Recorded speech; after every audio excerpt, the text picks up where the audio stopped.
이 시간에는 성경 봉독 시간입니다. 로마서 1장 17절. 작은 구절이기 때문에 온 장로님들과 권사님, 집사님들 다 함께 큰 소리로 같이 봉독하도록 하겠습니다. 시작하겠습니다. 복음에는 하나님의 의가 나타나서 믿음으로 믿음에 이르게 하나니 기록된 바 오직 의인은 믿음으로 말미암아 살리라함과 같으리라.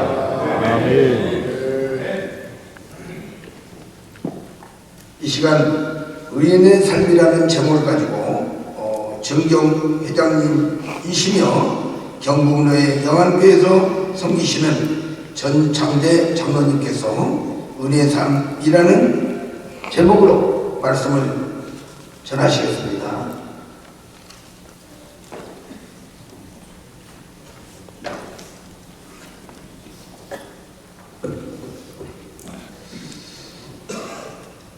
하나님을 만나는 이 은밀한 시간에 부족한 저를 세워주셔서 하나님께 너무 감사드리며 또한 장로님들에도 감사드립니다.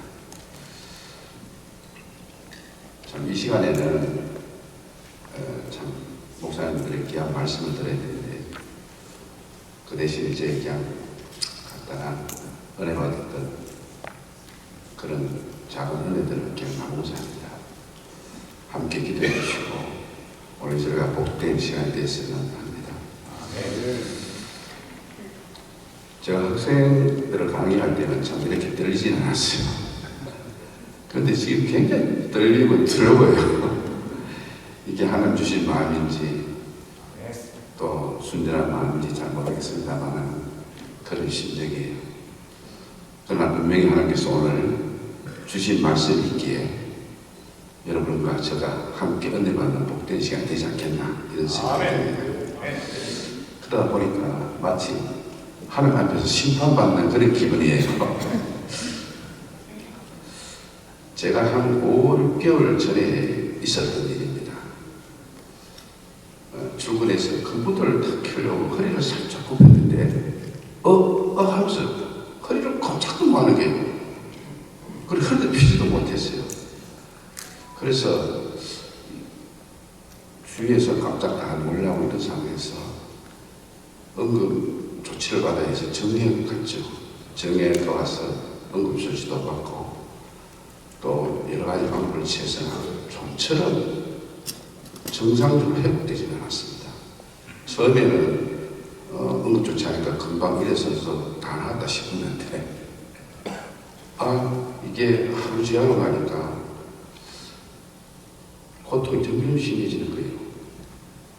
그게 어쩌면 허리에서부터 엉덩이로 또 엉덩이로 더 나아가서 종아리로 발목까지 진행되는 게 있습니다. 그렇게 고통이 너무 심해서 참을 수 없었어요. 그뿐만 아니라 잠을 자다가 일어나려니까 다리를 들지 못하는 거예요. 그래서 너무 힘든 시간을 보내고 있었는데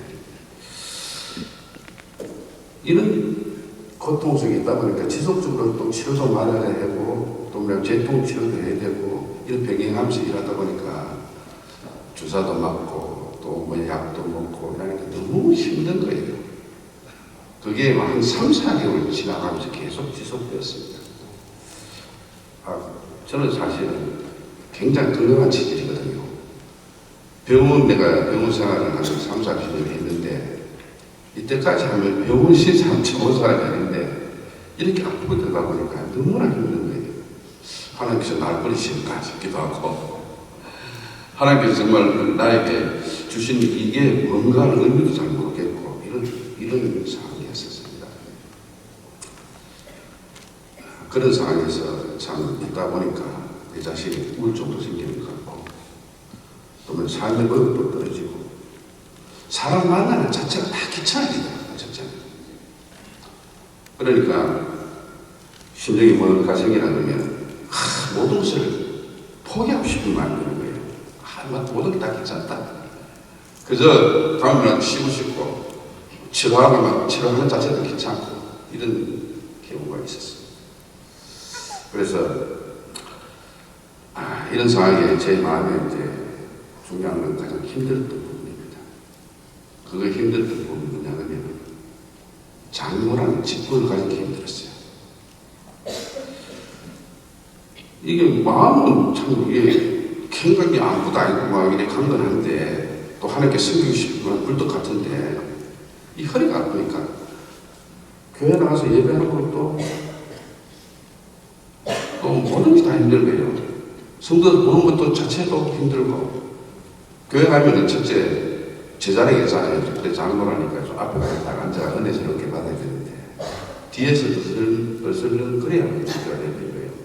그냥 너무나 부끄럽더란 말이에요. 그래서 어떠한 일을 해도 적극적으로 할 수 없는 그런 존재가 되어버리니까 정말 장로가 된 네 직분이 부끄럽다. 장로 본이 되어야 되는데 그렇게 할 수 없어서 정말 힘들었어요.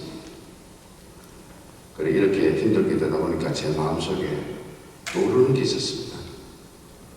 교회에서 당연한다든지 기타 행사들 진행할 때 그런 했던 일들이 순간이 떠오르는 거예요. 장로님들 모르겠습니다만 당회 어떠십니까? 당회 하면 여러분 척척 일이 잘 진행되십니까? 마음이 잘 맞고 척척 일이 잘 돼야 되는데 사람이 다 다르잖아요. 사람이 다 다르다 보니까 생각도 다 다른 거예요. 그래서 서로 중요한 것은 마음이 불편해질 수만도 있었고 또 행여 후배 장로들이 잘 따라와 줬으면 좋겠는데 하는 생각도 들었고 이런 복잡한 생각이 들더라고요. 근데 이런 아픔을 경험하다 보니까 당에서 마음 안 맞는 거 뭐 또 후배 장로들의 어떤 마음 이런 것이 아무것도 아니라는 거예요. 하나님께서 이런 마음 주시 아프게 해주신 것이 이런 그 생각을 기억하게 하시려고 하는지 모르겠습니다만 아무것도 아니었다는 것을 깨닫게 되었어요. 그래서 하나님께서 제게 마음을 주시는 것이 뭐냐면 우리는 모두 약하다. 연약하다는 생각을 들게 하셨습니다. 나와 동일하게 다 힘들겠구나. 나만 힘든 것이 아니고 모두도 힘들겠구나. 이러한 생각이 들었습니다. 그리고 또 나에게 다른 어떻게 힘들지 않았는지 또 내가 혹시 다른 사람이 더 힘들게 하지 않았는지 그런 생각이 들더라고요. 그런 생각이 들고 나니까 모든 것을 하나님께 맡기고 그저 감사함으로 하나님께 영광 돌리는 자세를 가져야 되겠다. 또 나아가서 타인에게도 있는 모습 그대로 사랑하고 수용해야 되겠다. 이런 생각이 들었습니다. 참 감사한 마음이죠.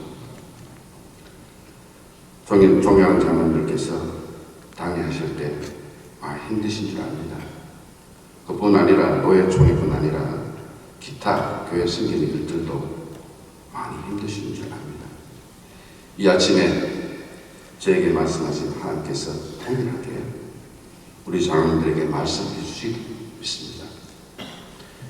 늘 감사하는 마음으로 타인을 사랑하고 수용해 줄 수 있는 우리 장로들이 되었으면 합니다. 그것이 우리 장로들에게 기대하는 것이 아닌가 이렇게 생각이 듭니다.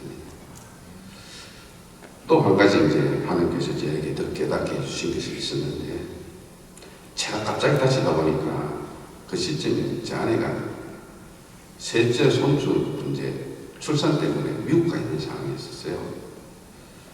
그리고 혼자서 의식주 여행하는 거 쉽지 않았고 아파서 움직이기도 뭐 힘들었어요.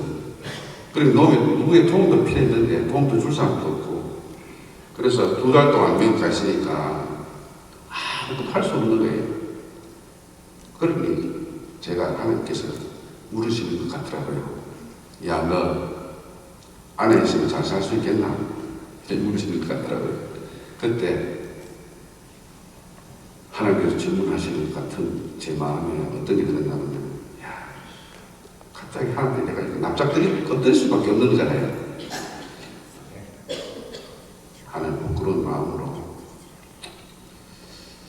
어떤 자세로 사는 사람 다시 한번 되새기는 그런 시간이 되었었습니다.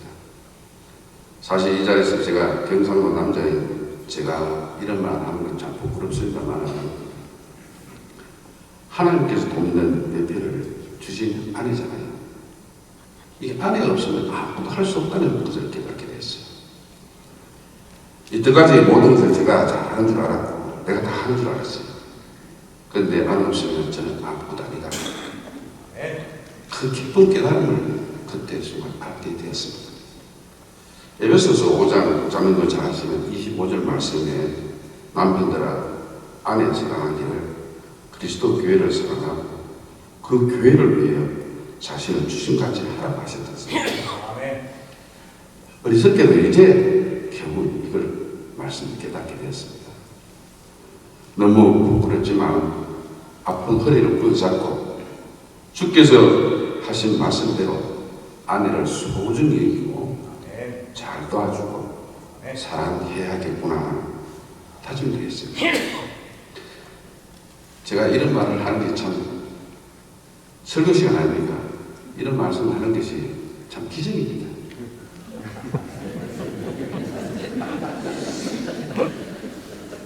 우리들 남은 인생 얼마나 더 되겠습니까?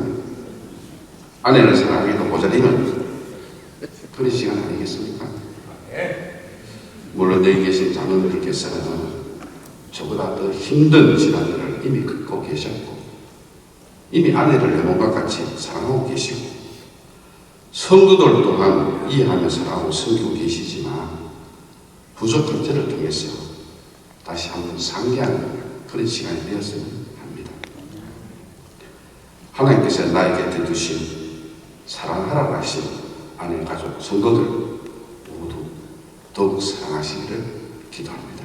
아멘. 이런 또 어려움을 겪으면서 하나 더 하나님께서 주신 은혜가 있는데 건강을 잃어버리면 하나님이 일을 할 수 없다는 것입니다. 오직 의인은 믿음으로 말미암아 살라고 하셨는데 의인된 우리는 믿음으로 합당한 삶을 살아야 하는데 건강을 잃고 나니까 예배는 물론 신앙의 삶에서 해가는 모든 일들이 제대로 할 수가 없었습니다. 하나님께서 우리에게 주신 믿음이 정말 아름다운 열매를 맺어야 되고 또 하나님께 영광도 돌려야 되고 몸도 건강한 몸으로 살아야 되는 것이 합당한데 우리는 그러지 못한 것을 절실히 느끼게 되었어요. 물론 하나님께서 우리에게 주신 은혜도 있겠지만 절대적으로 우리가 절대 행위로 구원받는 건 아니잖아요. 건강한 몸 주실 때 우리가 참 복된 삶을 살아야 되겠다. 또 하나님 주신 은혜대로 살아야 되겠다. 이런 마음들이 참 자주 드는 거예요. 그런 가운데 제가 그동안 하나님께서 이렇게 몸 건강한 몸 주셨잖아요. 근데 하나님께 이렇게 수준별하고 몸 주셨지 그냥 몸 건강한 몸 주신 건 아닌데 감사하지 못했다. 이런 것들을 깨닫게 되었습니다. 그래서 이 자리에 모신 존경하는 장로님들께 제가 한 말씀을 드립니다. 하나님께서 우리에게 건강 주실 때 최선을 다해서 하나님 일을 수용될 수 있도록 했으면 좋겠다. 그래서 고린도전서 6장 19절에서 20절 말씀을 드리고자 합니다. 너의 몸은 너희가 하나님께로부터 받은 바 너희 가운데 계신 성령의 전주를 알지 못하느냐. 너희는 너희 자신의 것이 아니라 값으로 산 것이 되었으니 그런즉 너희 몸으로 하나님께 영광을 돌리라 하신 말씀입니다. 곧 하나님의 것이라는 것이 아닙니까? 우리가 하나님의 것이 된 우리들의 몸 잘 보살펴서 하나님의 선하시는 역사에 잘 수용되는 것이 우리들에게 주어진 사명이라 깨달았습니다. 존경하는 나는 우리들은 직분자로서 예수 그리스도의 몸된 교를 성령으로 부름을 받았습니다. 하나님께서 건강 주시면 더 감사하겠지만 우리 또한 하나님께 주신 몸을 잘 보살피며 하나님 주신 믿음 가지고 어려운 열매를 풍성히 맺어가실 수 있기를 간절히 바랍니다. 저는 현재 경북대학교 병원에서 한우들을 위한 문목사회를 돕고 있습니다. 각종 질환으로 이제 고통의 시간을 보내는 한우들이 많죠. 그런 현장 속에 있습니다. 믿음이 무엇인가를 깊이 생각하는, 다시 생각해보는 그런 현장입니다. 한우와 가족들이 기도 제목들은 정말 절실하고 때로는 처참합니다. 그런 현실 속에서 구원의 역사는 일어납니다. 환자 보호자의 요청에 신방을 하게 되면 우리는 복음을 제시합니다. 믿지 않는 이들이 그 복음의 말씀을 통해서 구원의 역사가 일어나고요. 삶과 죽음의 문턱에서 주님의 역사하심을 바라보게 되는 것입니다. 그 삶과 죽음의 문턱 앞에서는 구원을 주시는 예수 그리스도의 믿음 외에 다른 어떤 것도 의미가 없었습니다. 하나님을 믿는 믿음, 그것이 가장 큰 의미였습니다. 이런 현장 속에 있다 보니 더욱 하나님이 살아계셔서 사랑하고 구원하시길 작정한 자들을 믿음으로 부르신다는 것을 늘 확신하게 됩니다. 그래서 더욱 굳세 믿음 가지고 살아가야 하겠다는 다짐도 하게 되며 더 많은 한우들에게 믿음만 있을 힘을 더 열심히 증거하는 일에 최선을 다해야겠다는 사명감을 갖게 됩니다. 이것이 또한 믿음으로 사는 삶이라는 것을 적실히 깨달았습니다. 오직 의인은 믿음으로 말미암아 살리라. 존경하는 자님들, 믿음으로 살아가야 한다는 이것이 중요합니다. 저희가 장로이기 이전에 믿음으로 하나님 앞에 서야 하는 작은 사람들입니다. 우리가 걸어가야 하는 교회라는 조직의 현실은 너무나도 각박하고 변해버렸지만 그 안에서 교회를 운영해 가야 하는 어른들은 참 많습니다. 그러나 우리가 처음 하나님 앞에서 은혜를 받고 믿음으로 섰던 그때를 기억합시다. 하나님에 대한 믿음으로 충만했던 그때를 다시 한번 떠올려 봅시다. 믿음으로 우리 다시 한번 장로로 불러주신 하나님께 응답하며 나아갑시다. 그러기 위해서 우리는 각자의 자리로 돌아가서는 나 자신부터 재점검해야 할 것입니다. 더욱 하나님을 알아가는 일에 힘써야 할 것입니다. 주님을 알지 못하는 영혼들을 위해서 살아가야 할 것입니다. 사랑하는 가족들과 성도들을 위해 나 자신을 희생해야 할 것입니다. 장로로서 맡겨진 교회 사역에 충성을 다해야 할 것입니다. 끝으로 하나님께서 우리 모두 믿음을 더 굳건하게 하여 주셔서 그 믿음 가지고 장로로서 거룩한 의의 열매를 많이 맺어가는 그런 귀한 신앙생활 잘 할 수 있기를 간절히 소망합니다. 하나님은 우리를 끝까지 사랑해 주시고 믿음으로 붙들어 주실 것이라 확신합니다. 다 같이 기도하겠습니다. 하나님 아버지, 우리에게 믿음 주셔서 감사합니다. 성도는 의인은 오직 믿음으로 산다 했습니다. 겸손한 자세로 주신 은혜 잘 감당하게 하시고 더 늦기 전에 후회하는 인생이 되지 않도록 더욱 사랑하게 하시고 복음의 빚진 자로서의 상을 다하는 복된 자 되도록 인도하여 주시고 이 사명을 위해 건강도 주시길 소망합니다. 언제나 사랑과 긍휼을 베풀어 주시는 예수 그리스도의 이름으로 기도하옵나이다.